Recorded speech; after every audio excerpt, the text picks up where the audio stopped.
नमस्कार, news room live में आपका स्वागत है। मैं हूं आपके साथ शीतल शर्मा और मेरे साथ मेरी सहयोगी शिपन शर्मा। आज सोमवार का दिन है और उम्मीद है कि आज हफ्ते का पहला दिन आपके लिए बेहद खूबसूरत और खूब रहा होगा। आप सभी अपने दफ्तरों की तरफ, अपने कामकाज की तरफ गए होंगे। आप अपने कामकाज पर हैं, अपने दफ्तरों में हैं, लेकिन हम आपके लिए आज ढेर सारी खबरें लेकर आए हैं।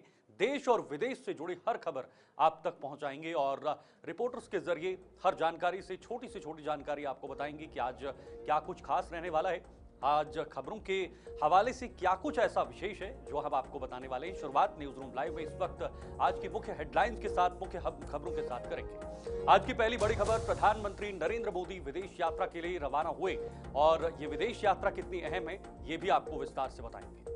तो बिल्कुल इसी बीच बात होगी 22 अप्रैल के उस पहलगाम हमले की जिसकी वजह से पूरा देश दहल उठा और एनआईए की लगातार जांच जारी थी, लेकिन आज चार्जशीट जो है वो एनआईए की तरफ से इस हमले के अंदर जारी की जाएगी। इधर बात करेंगे, लूथरा ब्रदर्स को भारत लाने की तैयारी है। गोवा अग्निकांड के बाद लूथरा ब्रदर्स पर कहीं न कहीं गिरफ्तारी की तलवार लटकती हुई नजर आ रही है और ये बताया जा रहा है कि उन्हें जल्द से जल्द भारत लाया जाए।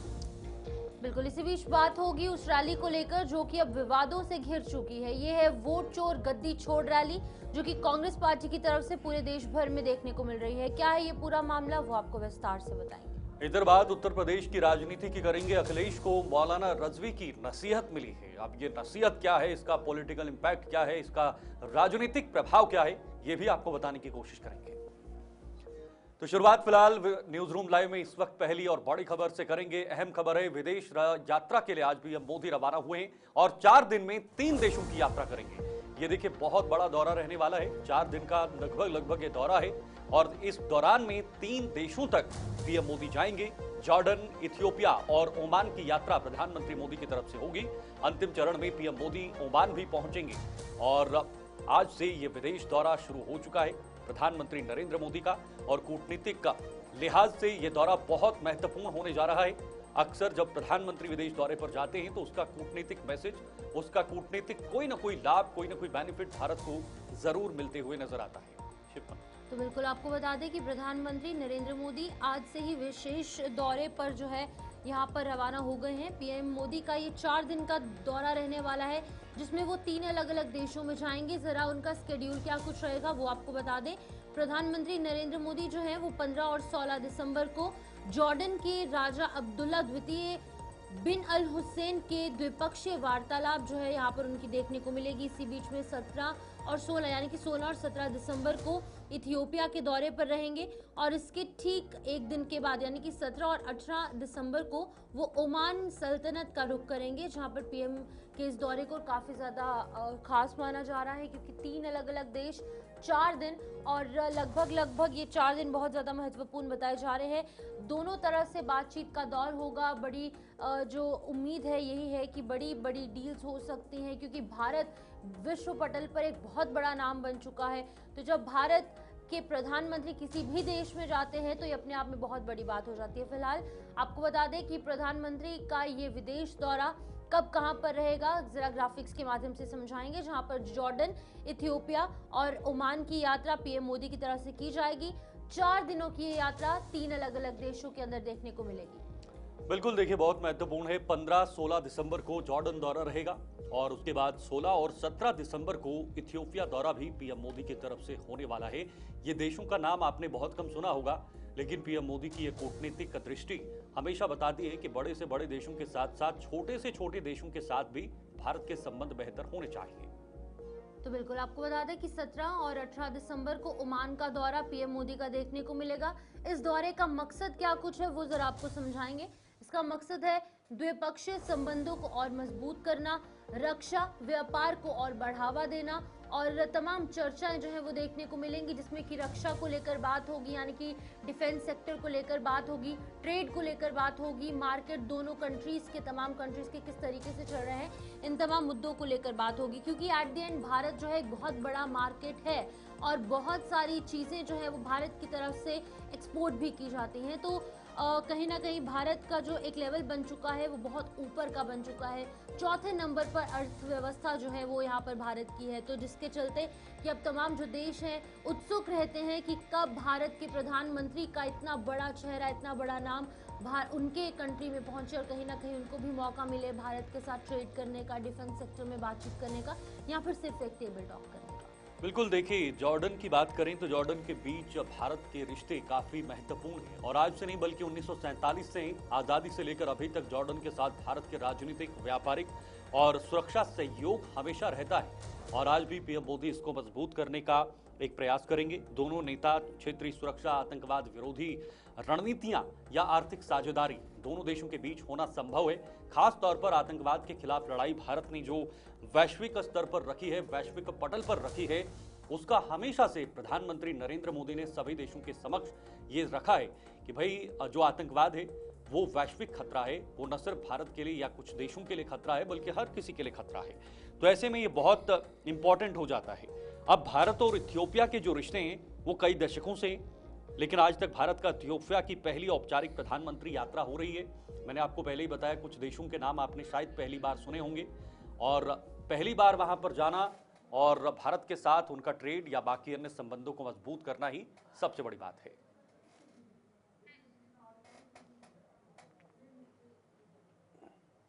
तो चलिए इसी बीच बात होगी उस आतंकी हमले को लेकर जिसने कि पूरे देश को दहला दिया, और वो है पहलगाम का वो हमला जो कि 22 अप्रैल को हुआ था। 26 से अधिक लोगों ने अपनी जान गंवाई थी और इस पूरे मामले के अंदर नेशनल इन्वेस्टिगेशन एजेंसी लगातार काम कर रही थी, लगातार इसको लेकर तहकीकात हो रही थी और आज जम्मू स्पेशल एनआईए कोर्ट में चार्जशीट पेश होगी और थोड़ी ही देर में ये रिपोर्ट पेश की जाएगी। और आपको जैसे हमने बताया कि कई लोगों ने अपनी जान गंवाई थी और 26 लोगों की जान इस हमले में गई। 22 लोगों का जो है यहाँ पर 22 अप्रैल को जो है यहाँ पर आतंकी हमला हुआ।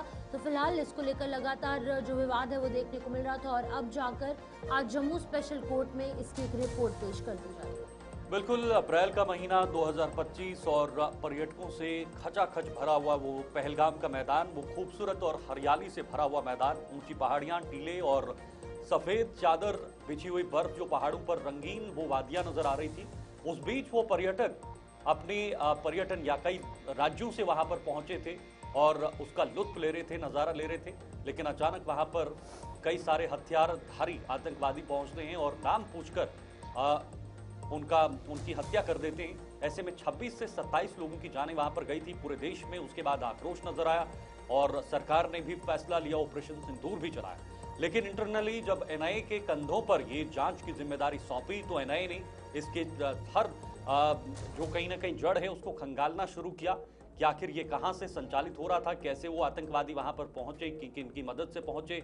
हालांकि कई गिरफ्तारियां पहलगाम के मामले में पहले से ही हो चुकी हैं, कई लोगों से पूछताछ हो चुकी है, लेकिन अब एनआईए जो है वो आज इसका आरोप पत्र जो है वो दायर करने वाली है। इसी को लेकर शिल्पा शर्मा हमारी संवाददाता फोन लाइन पर है। शिल्पा, आज एनआईए जो है वो कोर्ट में एक आरोप पत्र दायर करने वाली है, पेश करने वाली है, क्या नजर आ सकता है इस चार्जशीट में?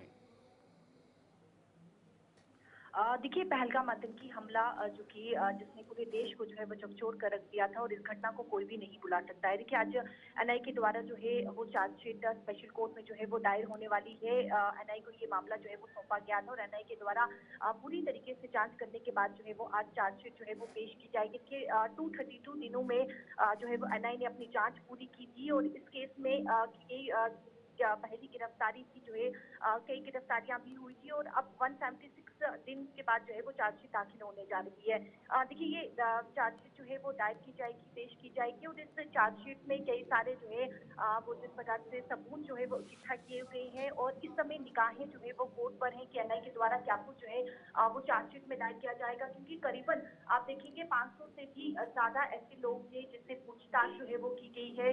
पूरी तरीके से अगर हम पिछले 4-5 महीने की बात करें तो पिछले 4-5 महीने भी पहले जो है वो कई दो गिरफ्तारी हुई थी जिसके कश्मीर घाटी से जो है वो ताल्लुक था, उनकी गिरफ्तारी हुई थी और उसके बाद उनसे पूछताछ भी की थी। तो कई बड़े खुलासे जो है वो भी देखने को मिलेंगे और खासतौर पर ये देखने को मिलेगा कि एनआईए के द्वारा जो है वो चार्जशीट में क्या कुछ पेश किया जाता है, वो क्या कुछ सबूत रहते हैं, क्योंकि पहलगाम आतंकी जब हमला हुआ था तो देश भर में जिस प्रकार से घटना पेश आई थी, तो कहीं ना कहीं हर कोई इस घटना को जो है वो कभी भुला नहीं सकता है, क्योंकि कई लोगों की इसमें जान गई थी। तो कुछ ही समय के बाद एनआईए के द्वारा जो है वो कोर्ट में ये चार्जशीट पेश की जाएगी और हर किसी की निगाहें इस पर है कि क्या कुछ इसमें खास जो है वो क्या कुछ सबूत जो है वो इसमें पेश किए जाएंगे। ठीक है शिल्पा, बहुत बहुत शुक्रिया तमाम जानकारी देने के लिए। तो ये बहुत ही महत्वपूर्ण खबर जो थी, लेकिन इसी बीच एक और बड़ी खबर जहां पर पीएम मोदी के खिलाफ अभद्र भाषा का इस्तेमाल हुआ है। संसद में जाकर देखने को ये हंगामा मिला और आपको बता दें कि यहाँ पर बीजेपी ने कांग्रेस से माफी की मांग की है। फिलहाल भारतीय जनता पार्टी की तरफ से माफी की मांग की गई है। कल दिल्ली में कांग्रेस की वोट चोर रैली हुई और इस वोट चोर रैली के दौरान प्रधानमंत्री नरेंद्र मोदी के खिलाफ अभद्र भाषा का इस्तेमाल किया गया। और अब भारतीय जनता पार्टी और तमाम जो बीजेपी के समर्थक हैं, जो भी प्रधानमंत्री नरेंद्र मोदी के समर्थक हैं, उनकी तरफ से मांग की जा रही है कि कांग्रेस लेकर और इसके लिए पश्चाताप करे कि उनकी तरफ से जो भद्र टिप्पणी की गई है वो गलत थी, वो सरासर झूठ थी। बिल्कुल, देखिए संसद में जमकर हंगामा देखने को मिला है इस मुद्दे को लेकर, चूंकि कल वोट चोरी रैली एक संचालित की गई थी कांग्रेस की तरफ से और देश भर से कई कार्यकर्ता इस रैली में पहुंचे हुए थे। एक बड़े मुद्दे के तौर पर इस रैली को कांग्रेस की तरफ से या राहुल गांधी की तरफ से रखा जा रहा है और इसी को लेकर संसद में एक बार फिर से जमकर हंगामा हुआ है। बीजेपी ने मांग की है कि माफी कांग्रेस मांगे और कांग्रेस को माफी मांगनी चाहिए। बिहार में जब विधानसभा चुनाव थे, आपको याद होगा, एक रैली वहां पर तेजस्वी यादव और राहुल गांधी की अगुवाई में हुई थी और उसके बाद पीएम मोदी के खिलाफ अभद्र टिप्पणी का या अभद्र भाषा या बातें वहां पर वायरल हुई थी और सोशल मीडिया पर काफी वायरल हुई थी। उसके बाद उसको एक चुनावी मुद्दा भी बनाया गया है, लेकिन अब एक बार फिर से पीएम मोदी के खिलाफ अभद्र टिप्पणी का मामला सामने आया है और इसी को लेकर बीजेपी ने कांग्रेस से माफी की मांग की है। अब देखना होगा क्या संसद में भी ये मुद्दा सीमित चर्चा का विषय रहेगा या आज कुछ नए विषय भी रहेंगे, क्योंकि आज कुछ बिल भी पेश होने हैं, उस पर भी नजर रहेगी। लेकिन शिफन, राजनीति और राजनीतिक फायदा कहां पर राजनीतिक पार्टियों को देखा जाए, वो वहां पर अपने आप को रख देते हैं। आम जनता की जो है वो आम जनता के मुद्दे अभी भी काफी दूर नजर आ रही हैं। ये सीधी तस्वीरें आप देख पा रहे हैं। संसदीय कार्य मंत्री किरण रिजिजू इस वक्त अपना संबोधन कर रहे हैं और उन्होंने ये मांग उठाई है कि पीएम मोदी के खिलाफ जो अभद्र भाषा का इस्तेमाल हुआ है वो हम बिल्कुल भी बर्दाश्त नहीं करेंगे। आखिर प्रधानमंत्री तो सबके प्रधानमंत्री हैं। सुनिए जरा क्या उनका कुछ कहना है। लोगों के द्वारा चुने हुए प्रतिनिधि के हिसाब से काम करते हैं। कल कांग्रेस के रैली में प्रधानमंत्री मोदी जी का कब्र खोदने के लिए बात कहा गया है। ये इस देश के लिए बहुत दुखद समय है कि कांग्रेस पार्टी ऐसा शब्दों का इस्तेमाल करते हैं और सारे कांग्रेस पार्टी पूरे का पूरे नेतृत्व उस रैली में मौजूद थे और प्रधानमंत्री मोदी जी का कब्र खोदने के लिए इन्होंने नारा लगाया। इस देश के लिए इससे शर्मनाक, इससे ज्यादा दुर्भाग्यपूर्ण कोई चीज नहीं हो सकता है कि देश के प्रधानमंत्री 140 करोड़ के नेता, विश्व में सबसे प्रसिद्ध, सबसे मजबूत नेता आदरणीय प्रधानमंत्री मोदी जी का कब्र खोदने के लिए कांग्रेस के रैली में बात कहा गया है। मैं चाहता हूं कांग्रेस के नेतृत्व माफी मांगना चाहिए, इस सदन के माध्यम से देश से माफी मांगना चाहिए। राज्यसभा में भी, लोकसभा में भी कांग्रेस के अध्यक्ष स्थगित की जा रही है। सारे कांग्रेस पार्टी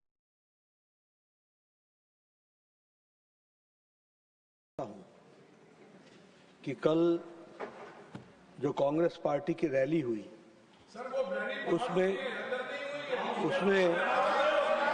नारे लगे, मोदी तेरी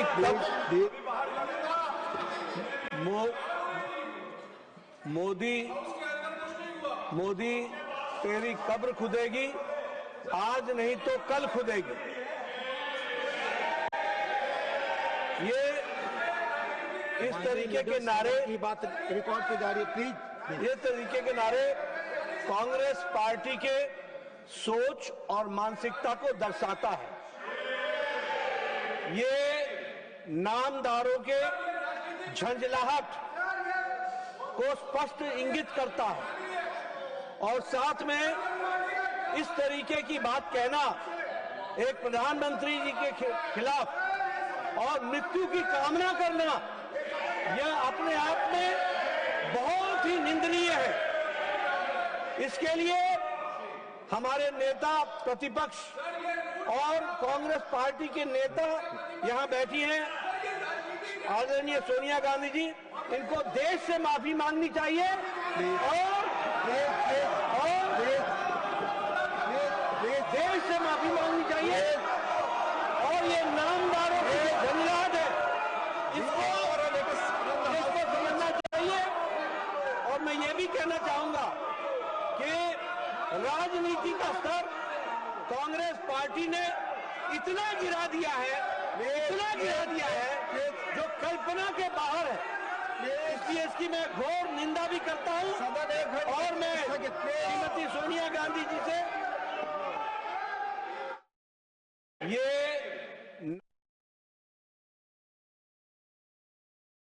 की कार्यवाही आपने देखी। दोनों सदनों में प्रधानमंत्री मोदी के खिलाफ अभद्र टिप्पणी का विरोध बीजेपी ने किया और उधर संसदीय कार्य मंत्री ने लोकसभा में मांग की, माफी की और अब राज्यसभा में। अब जरा सुनिए सुधांशु त्रिवेदी ने क्या कुछ कहा है। करने वाली राम विरोधी कांग्रेस की रामलीला मैदान में हुई कुंठाग्रस्त घुसपैठिया परस्त रैली में आदत से मजबूर होकर और फ्रस्ट्रेशन से भरपूर होकर प्रधानमंत्री श्री नरेंद्र मोदी जी के लिए एक बार फिर अपशब्दों का, अभद्र शब्दों का और गालियों का प्रयोग किया गया। एक बार फिर उनके कार्यकर्ताओं के द्वारा मोदी जी की मृत्यु की कामना और कब्र खुदने जैसे शब्दों के नारे लगाते हुए वीडियो उपलब्ध हुए हैं। यह दर्शाता है कि कांग्रेस पार्टी अब मुस्लिम लीगी माओवादी एजेंडा के तहत चलते हुए एक राजनैतिक दल के स्थान पर अराजकता का मंच बनती चली जा रही है। आपको राहुल गांधी जी की तारीफ करनी है, करिए, मगर प्रधानमंत्री श्री नरेंद्र मोदी जी के विरुद्ध इस ढंग के अपशब्दों का प्रयोग जो पहले भी किया गया है वो सर्वथा निंदनीय है। यद्यपि कोई तुलना नहीं है जहां राहुल गांधी जी भारत की राजनीति और अपनी पार्टी के सर्वाधिक असफल और सर्वाधिक उच्छृंखल नेता साबित हुए हैं, वहीं श्री नरेंद्र मोदी जी भारत की राजनीति और भारतीय जनता पार्टी के सर्वाधिक सफल और सर्वाधिक कर्मठ नेता साबित हुए हैं। इसलिए अगर कोई उनके बारे में बोलता है तो दोनों में जमीन आसमान का अंतर है। और एक हिंदी में कहावत होती है, चांद पे थूका अपने सर पर, यानी कोई चांद पे थूकने का प्रयास करता है तो वो उसी की चांद पर आकर गिरता है। परंतु एक गंभीर बात यह है, हम लोगों ने कभी भी लोकतंत्र के उस काले दौर में भी किसी रैली में, इमरजेंसी के दौरान भी कांग्रेस के किसी नेता की मौत की कामना नहीं की गई है। 2007 के गुजरात चुनावों में मौत के सौदागर से लेके 2014 में मोदी जी के बोटी बोटी करने के बयान तक, 2019 में फिर मोदी जी की कब्र खोदने के बयान तक, 2022 के गुजरात चुनाव में मोदी जी को हैसियत सिखा देंगे कि मधुसूदन मिस्त्री जी के बयान तक, और 2025 के बिहार चुनाव में प्रधानमंत्री जी की पूज्य माता जी को गाली देने तक, जितनी बार कांग्रेस ने नफरत की है उतना ही जनता ने प्रधानमंत्री जी को मोहब्बत दी है। इसलिए कांग्रेस को यह समझना चाहिए कि आप जितना मोदी जी के खिलाफ विश्वमन करते रहेंगे उतना जनता का समर्थन प्राप्त होता रहेगा। और इतना ही नहीं, मुख्य चुनाव आयुक्त किस तरीके के मानसिकता है जो विरोधी को जान से मारने के लिए खुलेआम ऐलान करते हैं। देश के प्रधानमंत्री 140 करोड़ भारत के विश्व के सबसे बड़ा लोकतंत्र भारत देश का प्रधानमंत्री आदरणीय नरेंद्र मोदी जी को दुनिया मानते हैं, देश के लोग मानते हैं, और उसमें कुछ विपक्ष के लोग प्रधानमंत्री को अगर जान से मारने के लिए कहता है तो ये बहुत ही दुखद और अफसोस की बात है। सिर्फ खंडन करने से नहीं होगा। पार्लियामेंट में कांग्रेस अध्यक्ष और फिलहाल इसी पर बातचीत के लिए हमारे साथ विनोद कुमार जी वरिष्ठ पत्रकार हैं, फोन लाइन पर हमारे साथ जुड़े हुए हैं। विनोद जी, कैसे देख रहे हैं इस टिप्पणी को? और कांग्रेस की रैली में ये टिप्पणी फिर से निकलकर सामने आई है। इसका ताजा उदाहरण हमने बिहार विधानसभा चुनाव से पहले भी देखा था एक बार, उसका नतीजा भी हम सबके सामने है। आखिर प्रधानमंत्री हैं तो वो सबके प्रधानमंत्री हैं, देश के प्रधानमंत्री हैं। बिल्कुल ठीक है कि आपको जीत के आए हुए नुमाइंदे हैं, किसी एक व्यक्ति विशेष किसी खास पार्टी के प्रधानमंत्री नहीं, देश के प्रधानमंत्री हैं। देश के प्रधानमंत्री पर आप जब शब्दों का चयन करते हो, ये का इस्तेमाल नहीं करोगे और आप ये करोगे कि मतलब अक्षर इस्तेमाल करोगे, कबर खुदेगी, कताएं बर्दाश्त की जाएंगी, शायद ये गुस्सा है सत्ता पक्ष में। और उन्होंने राज्यसभा लोकसभा दोनों की सभी की कार्रवाई को बाधित किया है, तो स्थगित करना पड़ा है। तो कहीं ना कहीं ये जब आप प्रधानमंत्री के बारे में कुछ भी बोलते हैं तो आपको सोच लेना चाहिए प्रधानमंत्री सिर्फ भारतीय जनता पार्टी से ताल्लुक नहीं रखता है, ना ही नेशनल डेमोक्रेटिक अलायंस एनडीए से ताल्लुक रखता है, वो प्रत्येक भारतवासी का प्रधानमंत्री है। लिहाजा इस तरीके के अपशब्द इस्तेमाल करने, ठीक है, शिखर पहले भी इन्होंने बिहार के लोकसभा चुनावों में बहुत कुछ ऐसे शब्दों का इस्तेमाल किया था जो बताए नहीं करने चाहिए, लेकिन उसका उल्टा नुकसान हुआ कांग्रेस को, मात्र 6 सीटों तक सीमित हो गई। तो आप अंदाजा लगा सकते हैं इस तरीके से जितना आप प्रधानमंत्री के खिलाफ बोलेंगे तो वो कहीं ना कहीं नुकसान। आप भाजपा के खिलाफ बोल सकते हैं, भाजपा को वोट छोड़ बोल सकते हैं, सरकार को वोट छोड़ बोल सकते हैं, लेकिन आप प्रधानमंत्री जो संवैधानिक पद है उनको लेकर के नहीं बोल सकते। बिल्कुल विनोद जी, अब देखिए ये हमारे रिप्रेजेंटेटिव्स हैं और हम ही ने इनको चुनकर वहाँ तक पहुँचाया है। जितनी भी जनता है उनका एक एक वोट इतना ज़्यादा मायने रखता है, लेकिन फिर भी इन तमाम राजनेताओं का स्तर इतना गिर चुका है कि प्रधानमंत्री नरेंद्र मोदी को लेकर कभी बिहार की विधानसभा चुनाव से पहले इस तरीके की अभद्र टिप्पणी देते हैं और फिर अपने कांग्रेस की तरफ से जो रैली आयोजित की गई थी जिसको लेकर देश भर के अंदर जो है अलग अलग तरीके से तैयारियां की जा रही थी, उसके अंदर पीएम मोदी को लेकर इतनी अभद्र टिप्पणी करना ये क्या संदेश देता है? बिल्कुल शिवकन, आपने ठीक कहा। इवन छोड़िए प्रधानमंत्री नरेंद्र मोदी, उनकी माता का क्या कसूर था, उनकी माता तक की रिपोर्ट है, उनकी जाति तक की रिपोर्ट है, उनकी डिग्री तक के पहुंचे हैं। और ये आप देखते चलिए 2014 के बाद जैसे जैसे कांग्रेस ऐसे शब्दों का प्रयोग कर रही है देश के प्रधानमंत्री के खिलाफ या देश के प्रधानमंत्री से संवैधानिक पद है, तो आप उसका अंत और आउटकम, बेसिकली आउटकम आप देखते जा रहे हैं।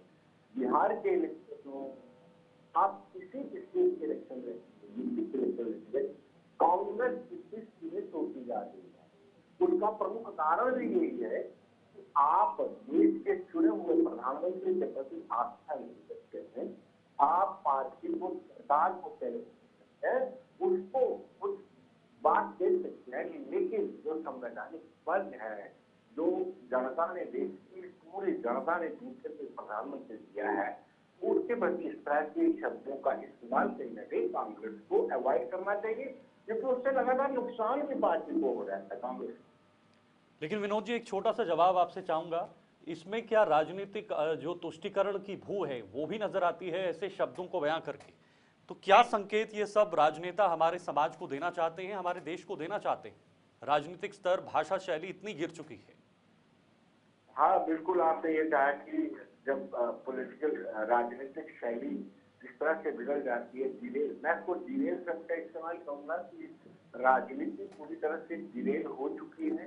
इस तरह के शब्द यही भारतीय जनता पार्टी के भारतीय जनता पार्टी के लोग अगर राष्ट्रीय अध्यक्ष को कुछ कहते हैं तो अलग बात है, लेकिन आप पूछिए कि प्रधानमंत्री पीएम को आज इस तरह से नाम लेकर के शब्दों का इस्तेमाल करते हैं तो हमें इससे परहेज करना चाहिए। हमें मुझे लगता है कि लोकतंत्र और राजनीति से शुद्धिकरण की भी जरूरी आवश्यकता है।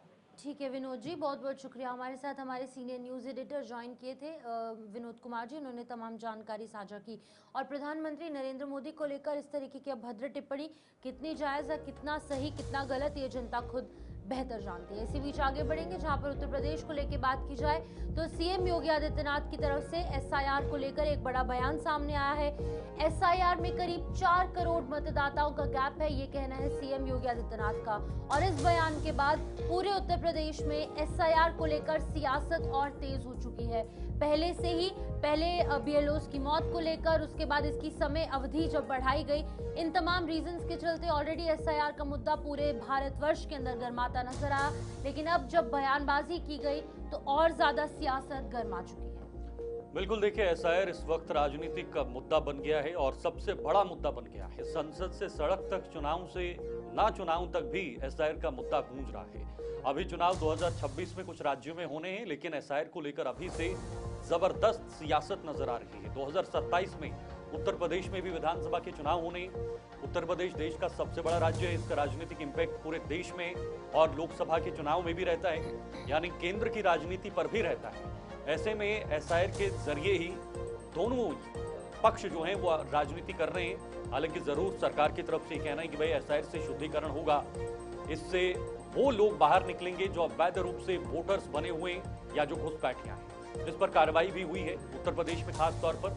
और विपक्ष ये कह रहा है कि वोट काटने की ये जो यहाँ पर षड्यंत्र रचा जा रहा है वो सरकार और चुनाव आयोग मिलकर कर रहा है ताकि इससे वोट काटे जाएं और एक तरफा वोट बीजेपी को या उनके सहयोगी दल को मिले। इस तरह का आरोप बिहार चुनाव में भी लगा और यहाँ पर भी देखने को मिला है। लेकिन अब सीएम योगी ने एक बड़ा बयान दिया जिसको लेकर अखिलेश यादव ने एक्स पर पोस्ट कर सरकार को घेरा है।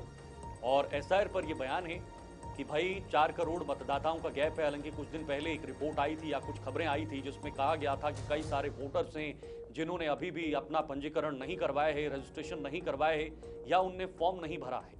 तो ये तमाम चीजें हैं जो अब सियासी विषय बन गया है। लेकिन चुनाव आयोग इस प्रक्रिया को किस तरह से करवा रही है, इसमें कितनी अकाउंटेबिलिटी है, कितनी पारदर्शिता है, ये चुनाव आयोग का विषय है। और चुनाव आयोग का पूरा मामले जो उनके आसपास है वो गूंज रहा है। हमारे साथ हमारे संवाददाता गौरव पांडे ज्वाइन कर चुके हैं इस हवाले से और अपडेट देने के लिए। गौरव, आपसे जानना चाहूंगी, देखिए एसआईआर का मुद्दा ऑलरेडी बहुत ज़्यादा गरमाया हुआ है और अब जब सीएम योगी आदित्यनाथ की तरफ से बड़ा बयान सामने आया, उसके बाद अखिलेश यादव इन पर तंज कसते नजर आ रहे हैं। उन्होंने ऑफिशियली अपने एक अकाउंट एक्स पर भी पोस्ट कर जानकारी दे दी है।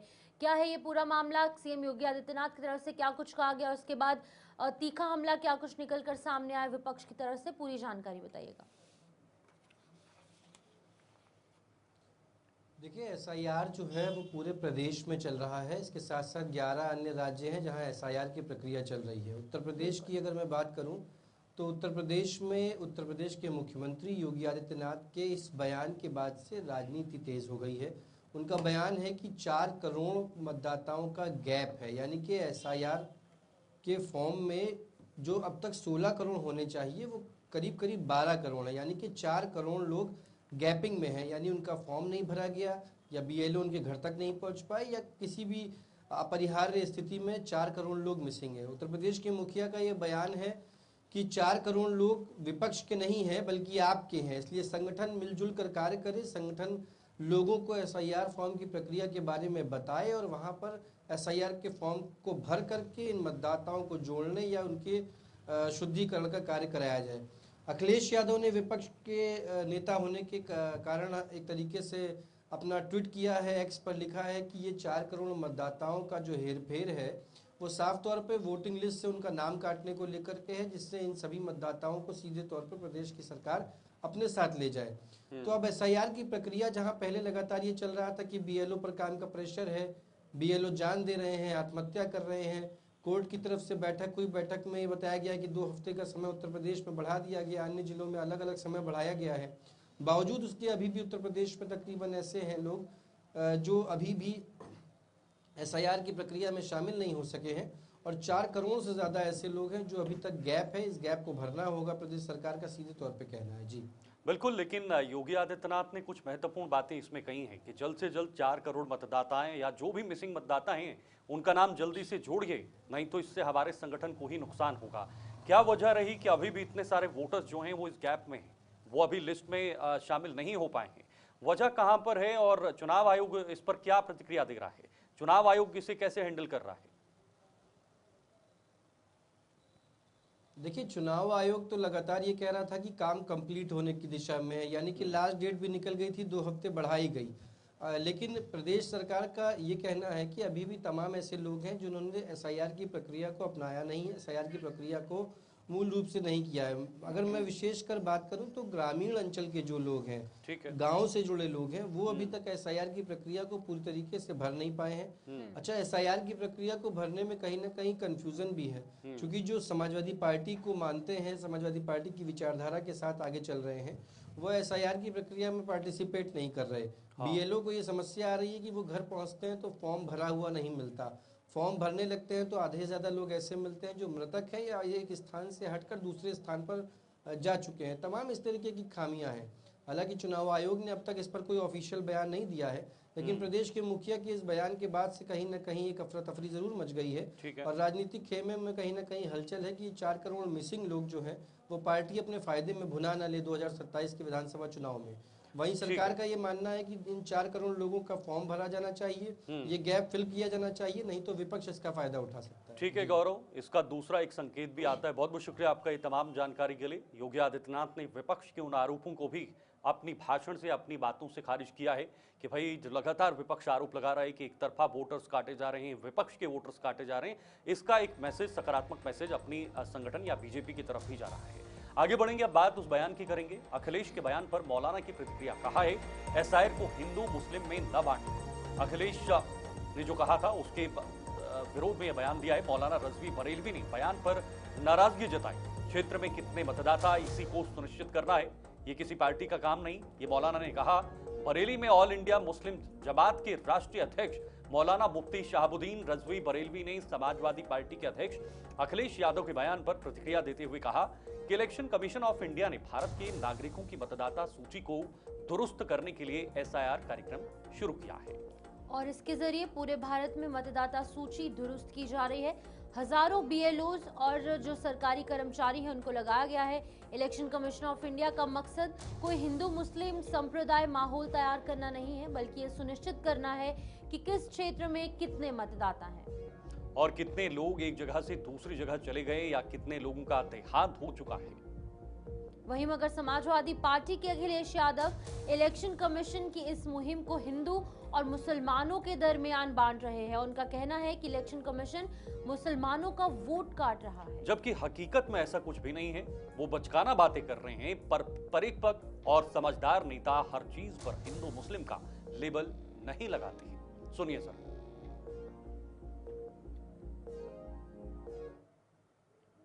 कमीशन ऑफ इंडिया ने मतदाता सूची को दुरुस्त और सही करने के लिए एसआईआर का प्रोग्राम शुरू किया, और सरकार के हजारों कर्मचारी बेलोज की शक्ल में काम कर रहे हैं, और उन्होंने बड़ी मेहनत और मशक्कत करके इस काम को अंजाम दिया।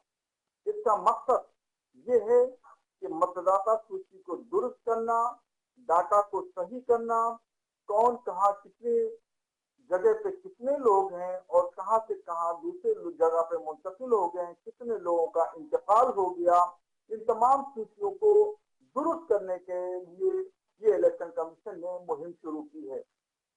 मगर अखिलेश यादव समाजवादी पार्टी के अध्यक्ष इस एसआईआर को हिंदू और मुसलमानों में बांटना चाहते हैं। वो कह रहे हैं कि मुसलमानों के वोटों को काटा जा रहा है, निकाला जा रहा है, छाटा जा रहा है, जबकि हकीकतन ऐसा कुछ नहीं है। किसी का न वोट काटा जा रहा है, न निकाला जा रहा है, न छाटा जा रहा है। अखिलेश यादव झूठ बोल रहे हैं और मुसलमानों को भ्रमित करना चाहते हैं, जबकि हकीकत हाल ये है कि इस बार भारत की तारीख में पहली बार ऐसा मुसलमानों ने इस मुहिम को बहुत अच्छे और कायदे से अंजाम दिया और बड़ी जिम्मेदारी का सबूत दिया।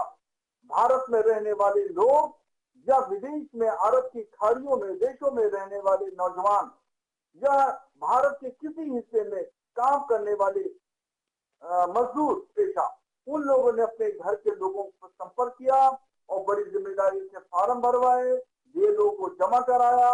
जो खामियां थी ये लोग के संपर्क में रह करके उन खामियों को दुरुस्त करके अपने फार्म को कायदे से जमा कराया और अपने पास भी उसकी रिसीविंग को महफूज रखा। ये जिम्मेदारी मुसलमानों ने बहुत अहमियत के साथ दी है, मगर वहीं अखिलेश यादव उसको हिंदू और मुसलमानों में बांट रहे हैं और कह रहे हैं कि वोट काटा जा रहा है। ये बिल्कुल बचकाना बात है।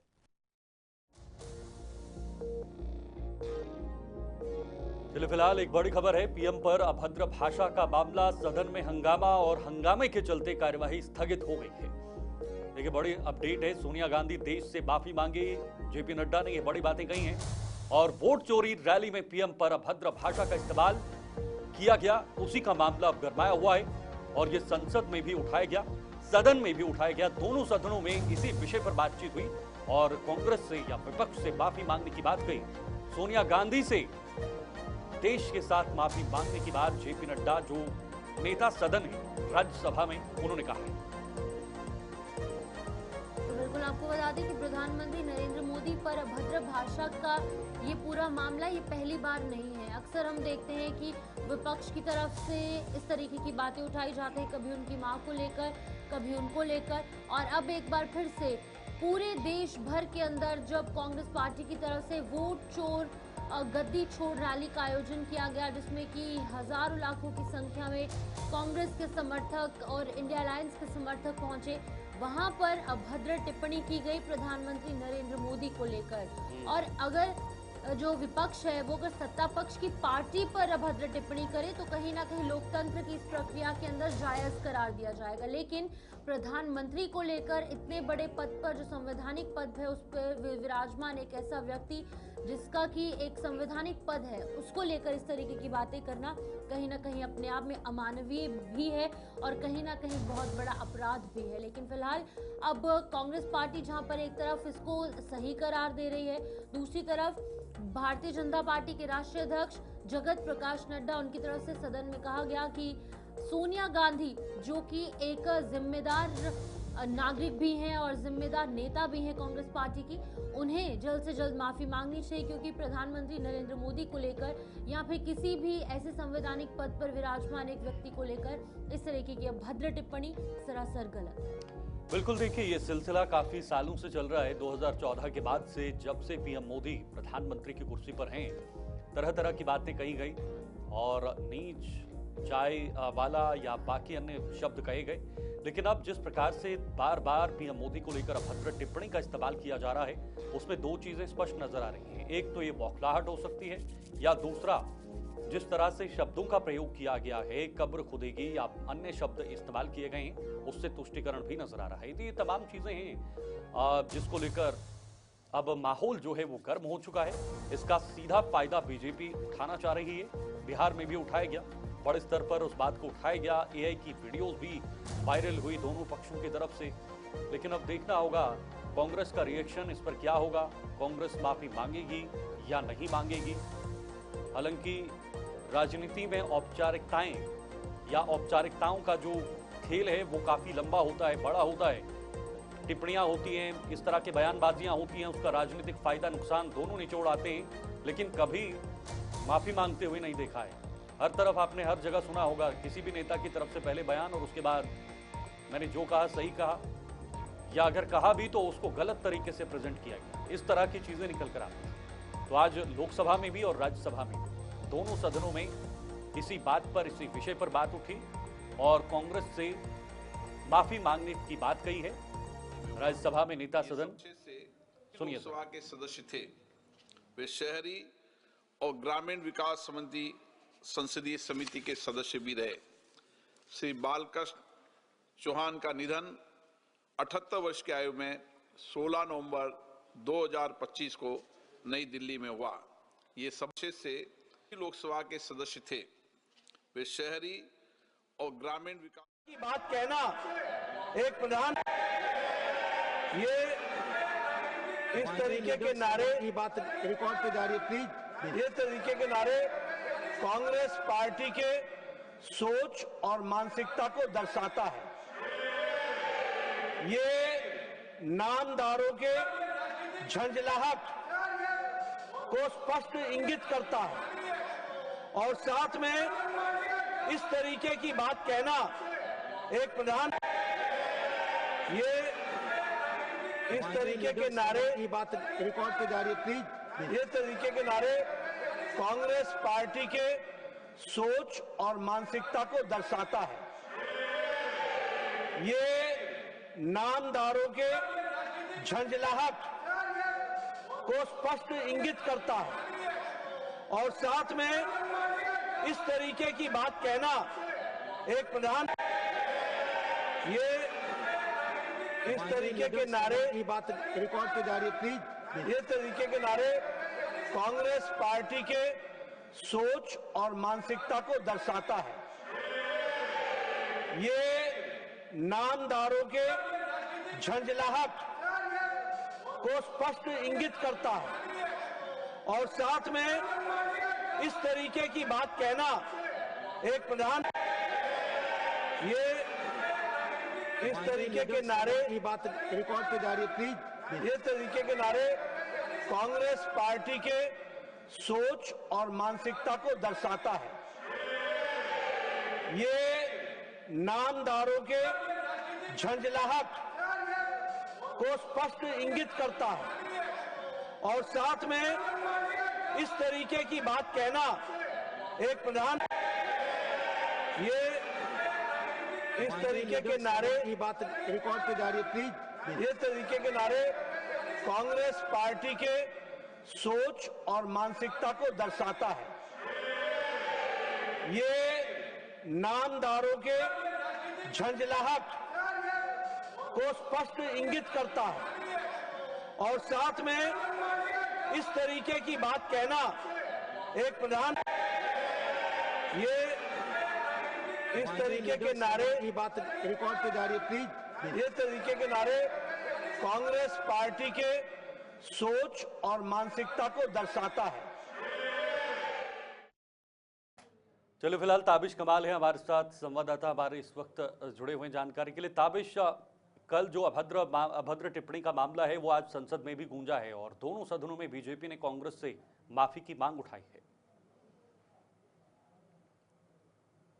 बहुत महत्वपूर्ण बिल था आज जो निकलना था, जो आज बात हो रहा था एटॉमिक एनर्जी, इसको लेकर के बहुत ज्यादा तैयारियां सरकार की तरफ से की गई, लेकिन कांग्रेस पार्टी की तरफ से जो कल जिस तरह का बयान आया, कांग्रेस पार्टी के कार्यकर्ताओं ने जिस तरह के नारे लगाए, उससे कहीं ना कहीं बीजेपी के जो कार्यकर्ता थे, बीजेपी के जो सांसद थे, मंत्री थे, नेता थे, वो कल से ही अपनी नाराजगी जाहिर कर रहे थे। ये बात तो हमें कल देर शाम से ही अंदाजा था इस बात का कि जब कल संसद की कार्रवाई शुरू होगी तो ये हमें हंगामा देखने के लिए मिल सकता है, क्योंकि कल जो बयान आया है जयपुर महिला कांग्रेस कमेटी की अध्यक्ष है, उनकी तरफ से इस तरह का बयान आया है। उन्होंने कहा कि आज नहीं तो कल तेरी कब्र खुदेगी। इस तरह के अब शब्दों का जो इस्तेमाल किया गया है, देखिए देश का प्रधानमंत्री सबका प्रधानमंत्री होता है और आपको कम से कम चार धारा आपसे नहीं मिलती है तो आपको कम से कम पद की गरिमा बनाए रखनी चाहिए।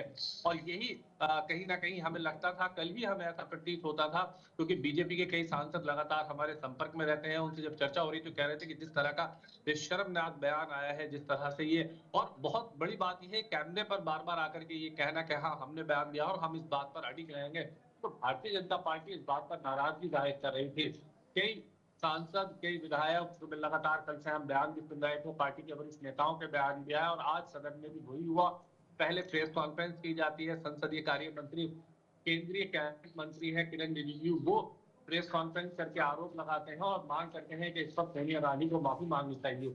उसके बाद जब राज्यसभा की कार्रवाई शुरू होती है तो जेपी नड्डा, जो फिलहाल पार्टी के राष्ट्रीय अध्यक्ष भी है, स्वास्थ्य मंत्री भी है, वो मांग करते हैं कि सोनिया गांधी को माफी मांगनी चाहिए। जिस तरह का बयान देखिए ये आया है, ये बयान कहीं ना कहीं बहुत अफसोसनाक बयान है। इस तरह का बयान प्रधानमंत्री के लिए कम से कम इन शब्दों का इस्तेमाल नहीं होना चाहिए। और यही बात भारतीय जनता पार्टी देखिए पहले जब जब कांग्रेस पार्टी या अन्य विपक्ष के नेताओं ने प्रधानमंत्री के ऊपर टिप्पणी की है, उसका पॉलिटिकल नुकसान हुआ है।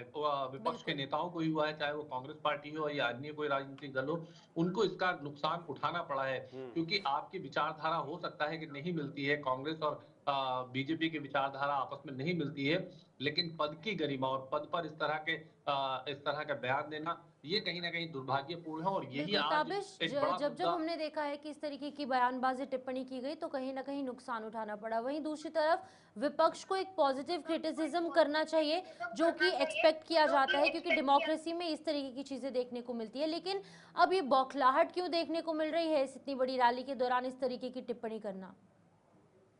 देखिए कल जिस तरह से एक रैली हुई, रैली के दौरान कांग्रेस पार्टी ने दावा किया कि लाखों की तादाद में लोग पहुंचे हैं और हमारे लोगों को वहां तक पहुंचने नहीं दिया जा रहा था, गेट बंद कर दिए गए थे, रूट डाइवर्ट किए गए थे। बहुत सारे आरोप कल लगाए भी गए, कांग्रेस के नेताओं ने अलग अलग तरह के आरोप भी लगाए। लेकिन बात यहाँ पर आरोप और प्रत्यारोप की नहीं है। बात यह है कि प्रधानमंत्री नरेंद्र मोदी सिर्फ भारतीय जनता पार्टी के प्रधानमंत्री नहीं है, वो पूरे देश के प्रधानमंत्री हैं। और प्रधानमंत्री पद की एक गरिमा होती है। मान लीजिए अगर आपका प्रधानमंत्री से आपको के विचार नहीं मिल रहे हैं तो आप प्रधानमंत्री पर व्यक्तिगत टिप्पणी इस तरह से न करें जो पद की गरिमा का आप ध्यान नहीं रखते हैं। कांग्रेस पार्टी ने इस बयान के आने के बाद अभी तक अपने कार्यकर्ताओं पर जिस तरह की ये नारेबाजी हुई, उन पर अभी तक फिलहाल हमारी जानकारी में ऐसा नहीं है कि उन पर कोई कार्रवाई की गई हो, कांग्रेस के ऑफिशियली हैंडल से अभी तक किसी तरह की कोई माफी मांगी गई हो या किसी तरह से कोई इस बयान की निंदा की गई हो। फिलहाल अभी तक उस तरह के बयान हमें सुनने के लिए नहीं मिले।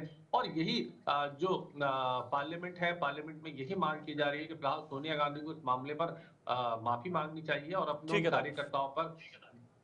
बहुत बहुत शुक्रिया आपका ये तमाम जानकारी साझा करने के लिए। तो फिलहाल ये कश्मकश दोनों पक्षों के बीच लगातार जारी है।